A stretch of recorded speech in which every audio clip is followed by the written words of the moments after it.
themes, motifs, sections, chorus, verse, whatever you want to call them.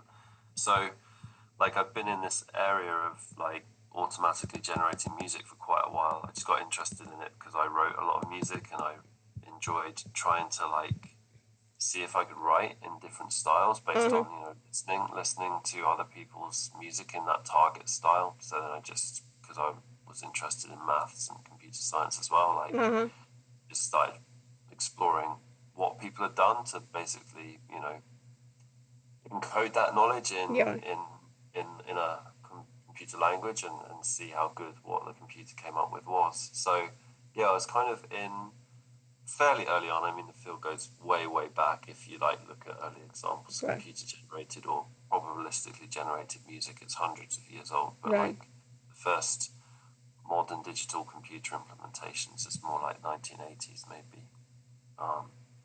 Yeah, so, but I still feel like I was in relatively early before like the deep learning revolution. Yeah, right, and all that Gen AI with all those kids doing, setting up their Spotify or whatever with their generated music. Yeah.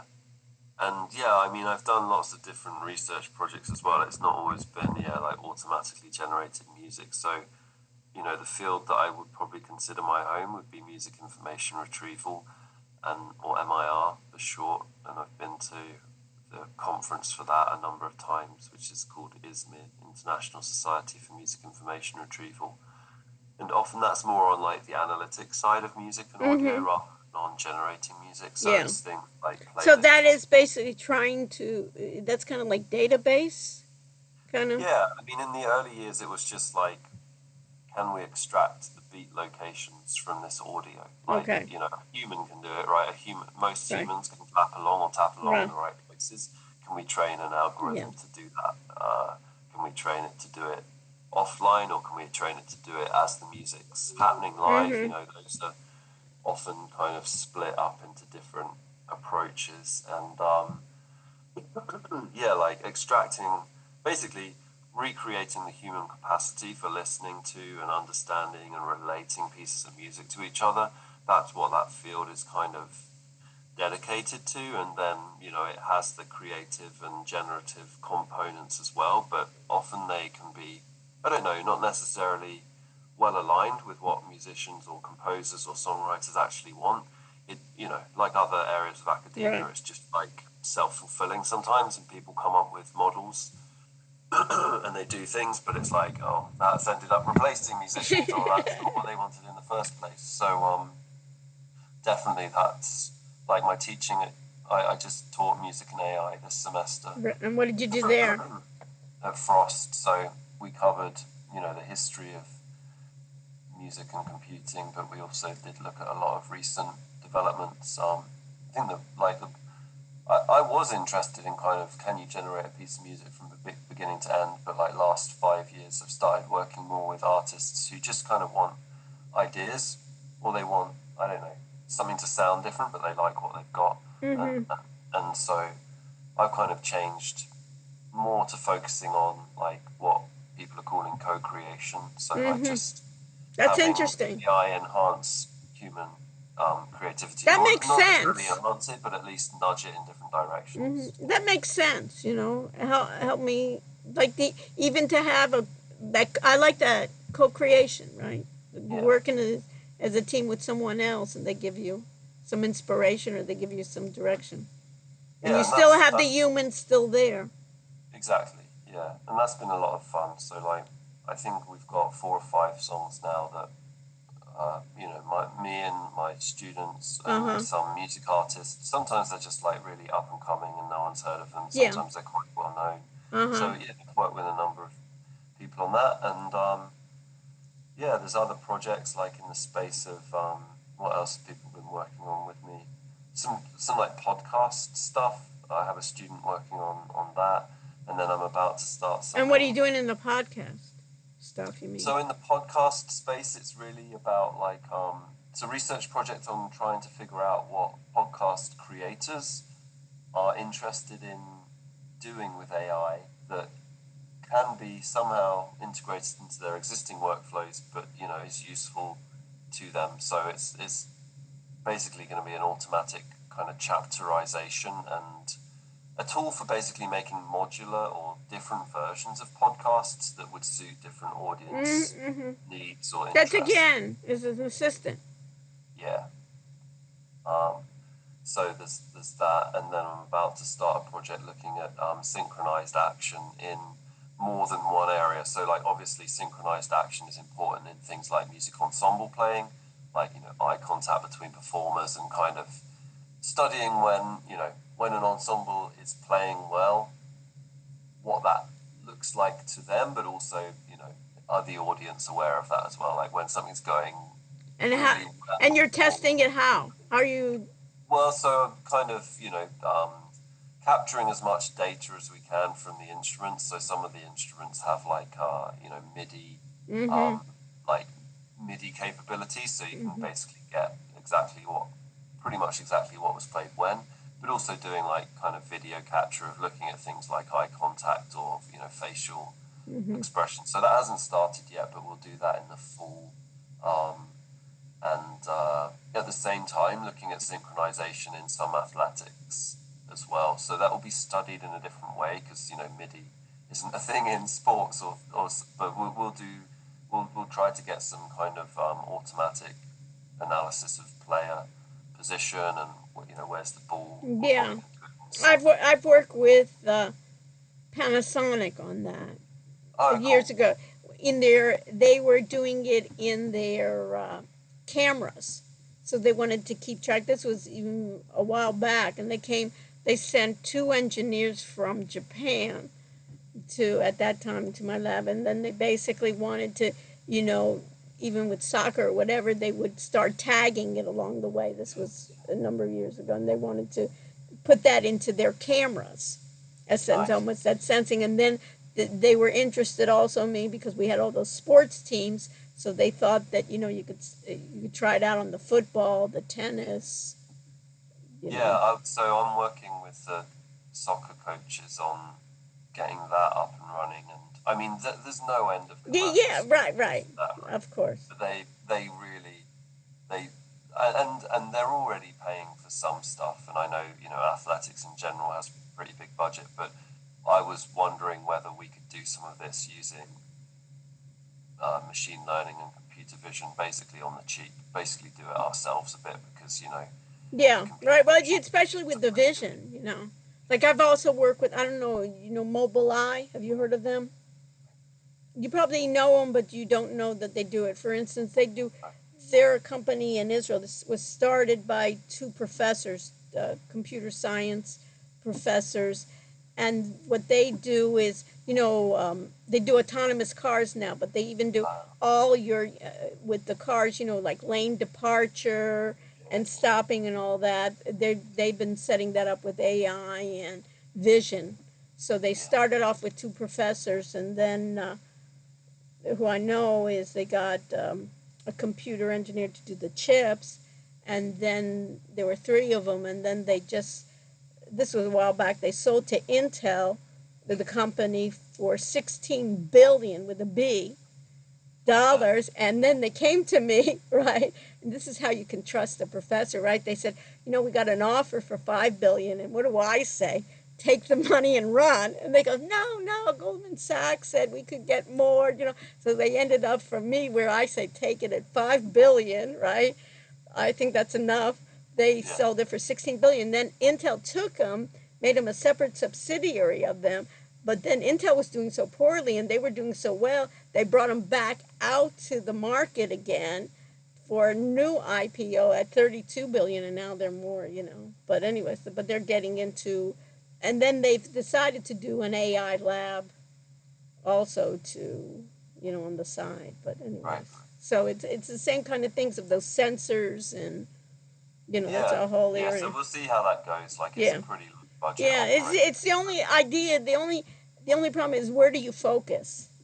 That's what I have a problem. You know what I mean? Is where do you, there's definitely so many areas you can go into here. That's not the problem. It's just which ones do you have so many hours in the day that where do you want to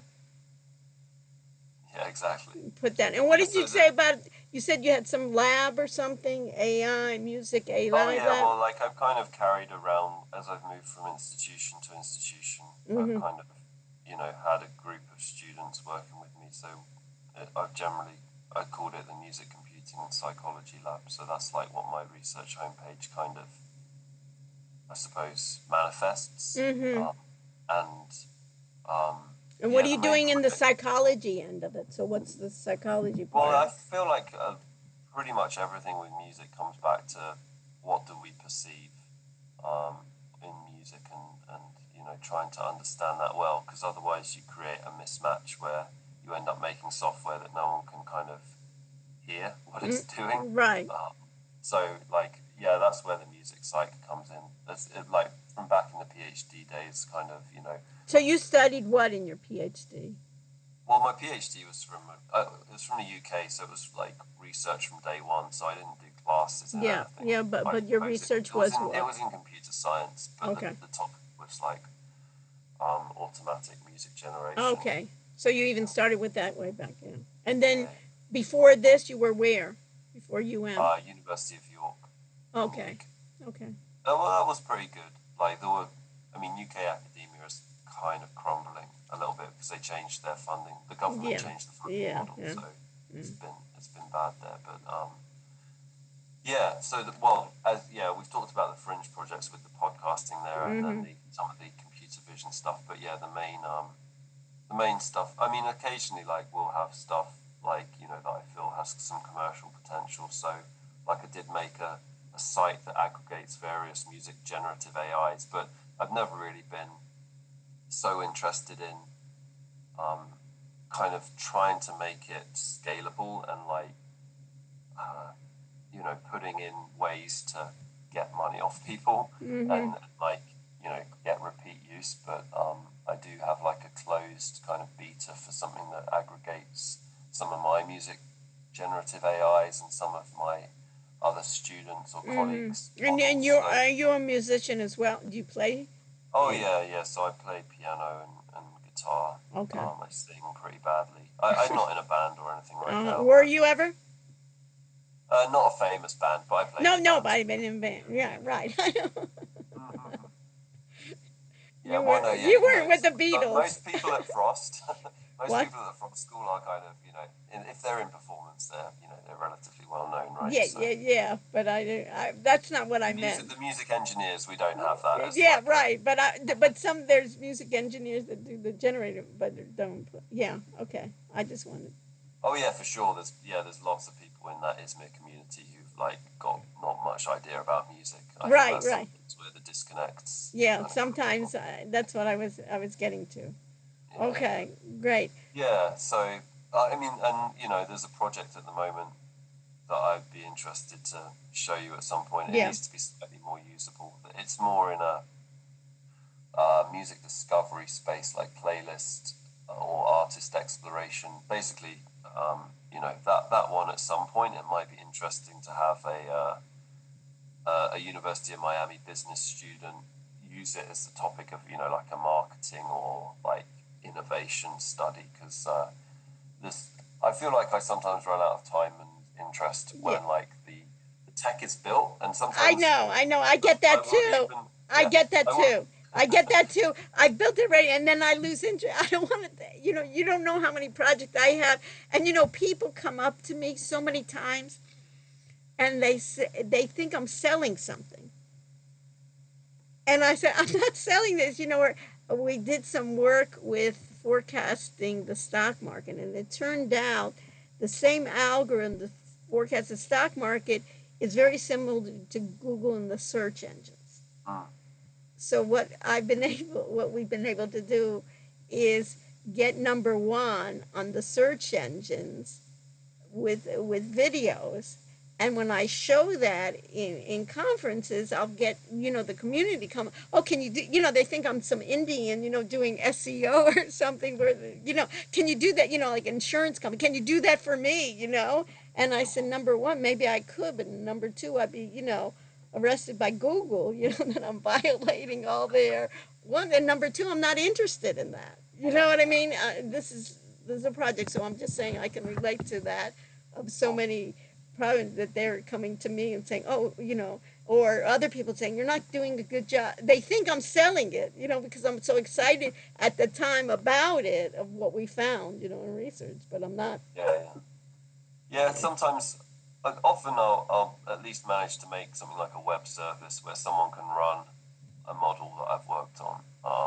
But with this music discovery one, yeah, I can show it to you Yeah, at show it some to me point. at a time, where we have time. You show me some. I'd like to see, some of the things, and then I can show you some of the things that we're working on, that Cool. where the synergy, can Yeah, happen. So that's great. So nice. what I found out, somehow I got roped into this, and I'm not sure I still want to get roped into it. Is next Thursday? I guess it's on the 12th, from 3:45 to 4:30 is this title of this conference. And I talked to Yeah, the head of it, and along the way I found some interesting people, like the lawyer, and I found this other guy. He's in Miami-Dade.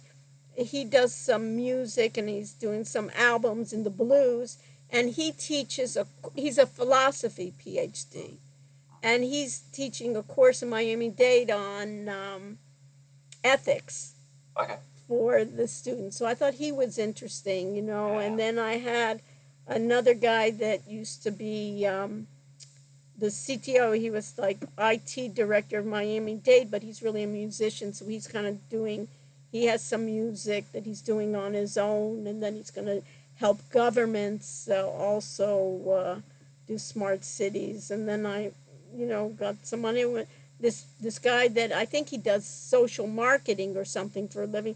He plays the ukulele, but his whole thing is he's really spent some time on this generative AI music, and putting it on to Spotify and to YouTube, and just thought it was kind of interesting, the folks that I got along the way in, and most of them I've never even met personally. And I thought it was just so interesting, and that's what I like about sometimes when I do for the community. I find the panel of people I find, it's just us together, even if nobody was in the audience. It would be interesting, you know what I mean, to yeah, share experiences. But what I found from the organizer, that when I let him know that originally he just wanted me and another person to do this a session, that I said, I got this exciting panel that I want to do, and I just thought for sure everybody would be comp for it. So he says, oh no, everybody has to pay. It's like $100. So I just wanted to go back to the panel and say, listen, I was under the impression, usually they even give stipends or something. They don't have it done. So if you want to be participating, and you have the funding, I think it's like $80 or $100 yeah. to I mean, pay for it, or you can decline, and then we can yeah, spend the time. But I just found out about this morning. I was just going to send everybody's name and just have them. I was going to tell them, put their bio and their pics on the conference, and then all of a sudden he says, you know you guys have to pay. And I thought that was a little bit, I was surprised, but what am I going to say, yeah, yeah. I mean, I don't mind paying $80 or $100. Yeah. That's fine.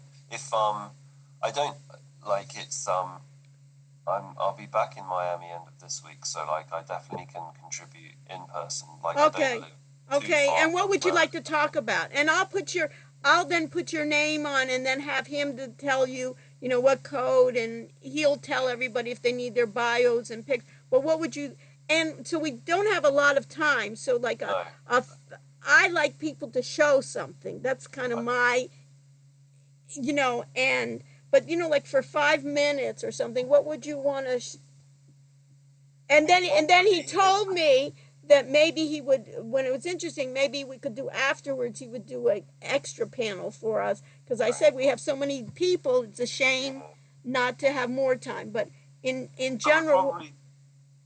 Yeah, if I had 5 minutes, I'd probably mention that we are starting a project like next week called Concerts with Humans and AI, or CHAI.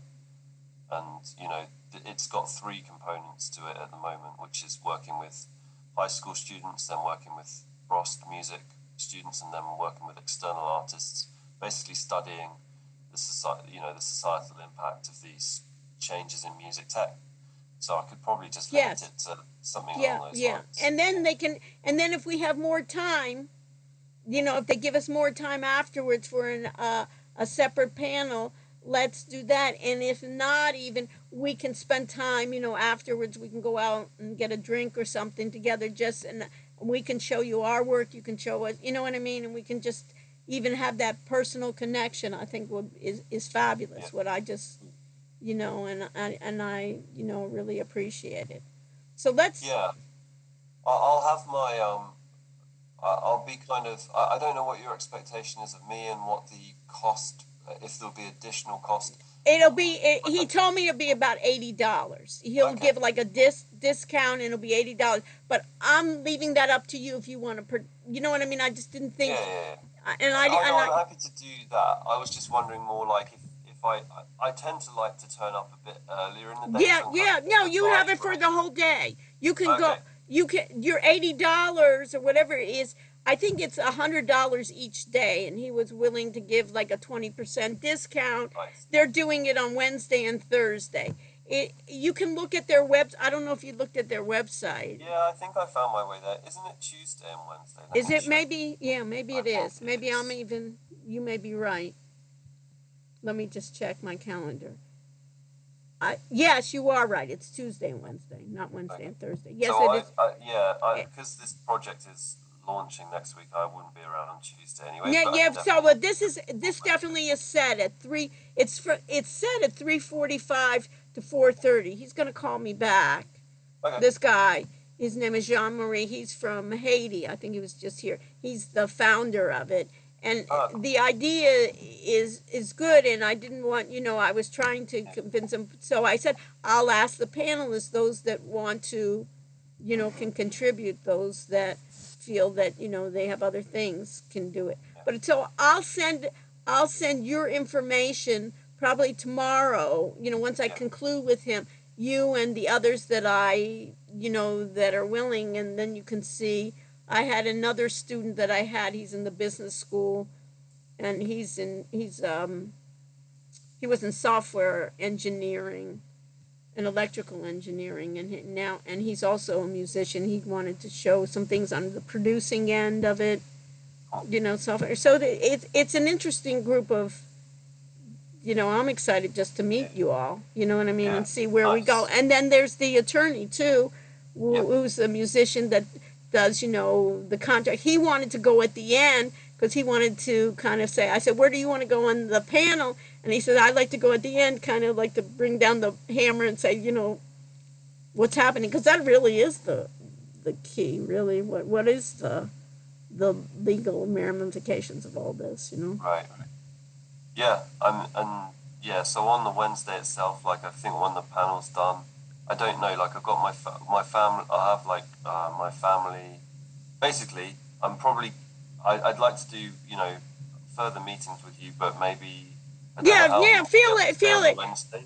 What? But definitely when we get to August and like around semester starts, I can meet up. Yeah, we'll meet up, you know what I mean? We'll find a way, that's, and I think this is just a great opportunity just to, meet. I'm glad that I found out, about you. So you just came last year. Yeah, and I don't know if you know Ray Sanchez. Yes, I know Ray. Yeah. He and I have talked a lot about it, and I think you also emailed Chris Bennett. So music engineering within Frost, we are a school, we are a department ourselves, but it's just 2 or 3 of us. So Chris is in like adjacent areas. He knows about AI. But, so if you want to do, but I'm just saying, I've always been, I've worked with you. I've had music engineers in my classes in the past, especially in, when I in programming. They came to me, and I was always impressed by the music engineering students. The business school students, I can't say that as much, but seriously, they're like, a lot of them are not the best, but some of but you get exceptions. But the music engine, the music engineers in general, I was very impressed with. As a matter of fact, I just met somebody, his name is Satai. He's now in computer science, but he was in music engineering. I don't know if you know him. He's from India. Satyoth? Yeah. Yeah. As a matter he's pretty bright. I'm laughing because he is good, and I think he's gonna do some, I think he's gonna help actually with some courses in music engineering this coming academic year. Okay. He may have mentioned your name to me. When he took one of my classes, he wanted to take a class with me because I was new and like. Right, he wanted to see. Yeah. But he'd already done the class, so he definitely tried to get away with not doing too much. Yeah, I know. I got right. I don't know. Yeah, I'll tell you what it is he's renting an apartment from me. Oh, okay.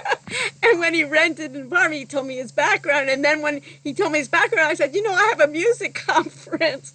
And he was on his way to India, and he told me, I think he may have given me your name. He said, I'll tell you who you should, you should talk to. So that's, when he came in, he says, I'm that he was in the music engineering, then he went to getting his PhD. So that's kind of the only reason I know.